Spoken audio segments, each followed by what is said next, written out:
பயப்படுறீங்களா? ஆண்டவர் சொல்கிறார், பயப்படாதே என்று.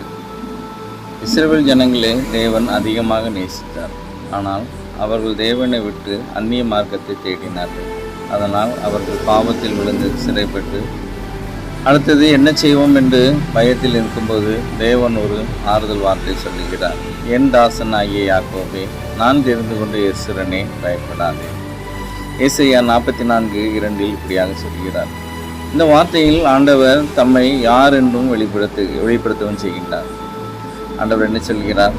உன்னை உண்டாக்கினவர், தாயின் கற்பத்தில் உன்னை உருவாக்கினவர், உனக்கு துணை செய்கிறவர். இப்படியாக ஆண்டவர் தன்னுடைய பலம் என்பதை தான் யார் என்பதையும் சொல்லுகிறார். அன்பானவர்களே, இது இஸ்ரவேல் ஜனங்களுக்கு மட்டுமல்ல, இன்று இயேசு கிறிஸ்துவை விசுவாசிக்கும் நம் ஒவ்வொருவருக்கும் தேவன் சொல்லுகிறார், பயப்படாதே. சூழ்நிலை எப்படி இருந்தாலும், பிரச்சனை எவ்வளவு பெரிதாக இருந்தாலும், மனசோர்ந்து நம்பிக்கை இழக்க நேர்ந்தாலும், உன்னை படைத்த தேவன் உன்னோடு இருக்கிறார். இந்த விசுவாசம் நமக்கு எப்போதும் இருக்க வேண்டும்.